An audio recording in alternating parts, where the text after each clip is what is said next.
Hey there guys, welcome to Dinos Vault and welcome to my first ride review of the KTM Duke 250. Now most of you already know that I've already done a detailed walk around video talking about the various features it has on offer. So please feel free to watch that video by following the link appearing on the screen currently.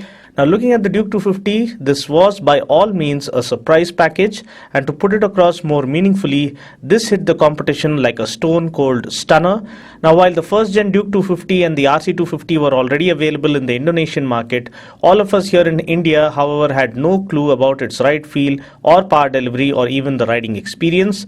Well, all this had to change on Feb 23rd when a whole new chapter unfolded in the history of Indian motorcycling, just like it did back in 2012 when the Duke 200 came screaming out onto the streets. Now KTM have not only managed to challenge themselves but also better themselves by introducing the all-new Duke range for the year 2017 with the sensational new Duke 390, the new Duke 200 with the BS4 compliant engine, and finally the wildcard entry, the Duke 250. Getting the first gen Super Duke styling and sharing most of its design elements and features with the all-new Duke 390, the Duke 250 immediately drew almost everyone's attention. People loved the radical and space-age design language that clearly sets apart the orange venom-instilled motorcycle from the rest. The audience especially loved the white color variant more, and I hope KTM soon introduce a white color variant for the Duke 390 as well.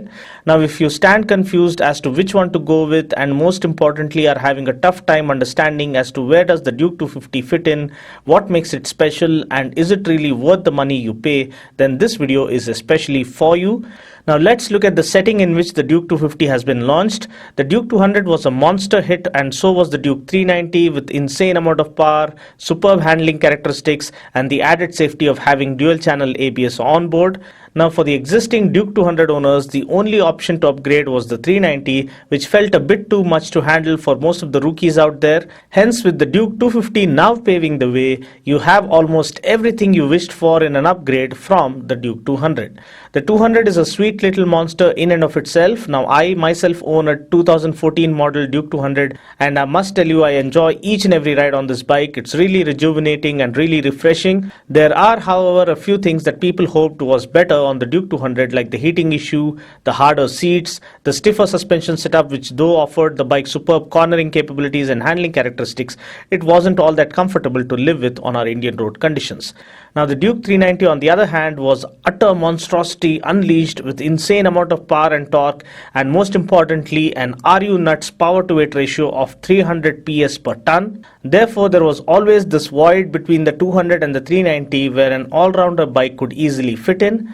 A bike that would offer everything you wished for in a Duke, like better comfort, well-damped suspension setup, larger fuel tank, and a more refined and more linear power delivery instead of the sudden rush of power that the older Duke twins had on offer. Now this is exactly where the Duke 250 steps in. The bike is like Agent 47 from the Hitman game rather than the more aggressive John Wick. The 249cc single puts out a max power of 30 PS at 9000 RPM and 24 Newton meters of torque at 7500 RPM, and this comes mated to a 6-speed gearbox. The bike is cool and calm and calculated in its approach. There is no sudden surge of power like that of the Duke 200 or the 390. The power delivery is more linear and controlled. The gear ratios are well matched, unlike the shorter gear ratios of the 200. The refinement is a whole lot better. Vibrations are a bare minimum. You only notice them slightly in the lower RPMs, but as you start shifting up the gears and start climbing up the RPM, the bike eases out and smoothens out just the way we would like it to be. The seating posture is typically that of a street fighter. The handlebar is slightly shorter and moved towards the rider, and this results in better flickability of the bike. The 250 gets the slipper clutch, which offers lighter and effortless clutch operation. The gearbox is quite smooth as well. The Duke 250 does not get the ride-by-wire throttle that the 390 gets, but still the throttle response is nice and smooth. We also get better quality handlebar grips now, which is great. The split steel trellis frame along with the bolt-on subframe offers superb handling characteristics. Now though I didn't get to ride this bike on the track, I'm hoping that this bike will be a sheer delight to race through the track. The control and balance of the bike is absolutely spot on. The seats are slightly harder though, and I'll get back to this point later in this video. The display, though not the TFT panel from the 390, is quite charming and sweet and goes perfectly well with the rest of the design of the bike. I love the first gen Super Duke inspired front headlamp with the LED position lamp that really looks neat and premium. The twin LED strips at the back too look gorgeous. The textured pattern on the seat ensures that you don't slide forward easily when you hit the brakes.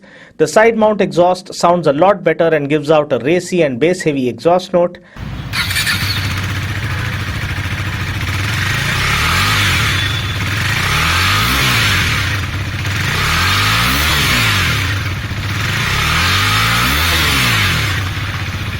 The MRF tires do a decent job in offering good road grip but cannot match the performance of the super sticky Metzeller's.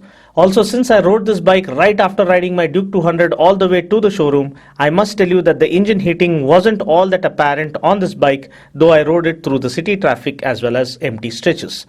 Now looking at the brakes, we get a 300mm disc up front and a 230mm disc at the back. The brakes are quite decent considering a more mature character that this bike dons. However, I hope they offer ABS at least as an option in the future. Now slamming on the brakes at around 50 to 60 kmph is quite okay, but hitting the brakes at around 95 to 100 km per hour, the bike feels just a little bit stuttery. Nevertheless, this isn't a major concern so long as you apply the brakes sensibly. Please feel free to go through my how to brake on a non-ABS bike video by following the link appearing on the screen currently.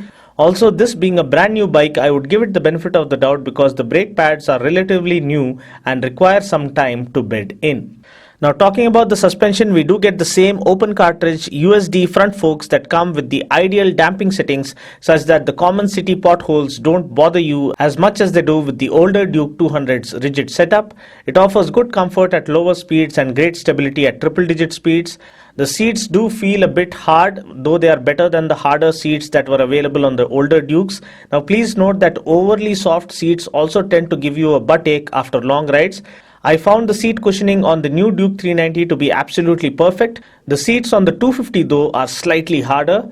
Looking at the wheels and tires, we get 17-inch wheels and tubeless tires. We get a 110 section tire up front and a wide 150 section tire at the back. The tires do a decent job at offering good road grip but are not as good as the Metzeller's. Now please note that there is a trade-off here you should be willing to make because though the Metzeller tires are stickier, they don't last you as long as the MRFs.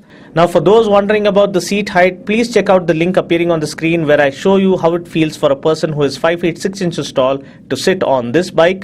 If only there is one major thing to gripe about this bike, it has to be the lack of ABS. Giving at least optional ABS in my opinion will be like KTM hitting the last nail on the coffin of the competition. Now summarizing what special this bike has on offer. First, we have the Super Duke styling that looks super sexy. We have the larger 13.5 liter tank that offers a better tank range. Then we have the split steel trellis frame which along with KTM's trademark aluminium swing arm and the rear monoshock offers superb handling characteristics. We then have the slipper clutch on board which makes the Duke 250 the most affordable bike in our market to feature a slipper clutch. The slipper clutch aids in faster downshifts without running the risk of the rear wheel locking or hopping. Then we have the open cartridge suspension that offers better ride quality by soaking up the bumps effortlessly. Then comes the super refined engine that offers nice and linear power delivery with bare minimum vibrations that are only apparent lower down in the RPM range. And finally we have the side mount exhaust that offers a sportier and bass heavy exhaust note. Mileage wise, I think we can expect a figure close to 30 kmpl, which is extremely decent considering the kind of power figures it has on offer. Looking at the price, ex-showroom Delhi price for the Duke 250 is Rs 1.73 lakhs, which I guess makes this bike a perfect upgrade option for existing Duke 200 owners who might think that the Duke 390 is way too much for them. Also in our market at this price, there is no other bike that offers the kind of looks, the kind of performance and the kind of equipment that this bike has on offer. Well, that's pretty much it for now. I just hope you found this video useful. Until next time, this is Dino saying ciao. Take care, God bless and ride safe.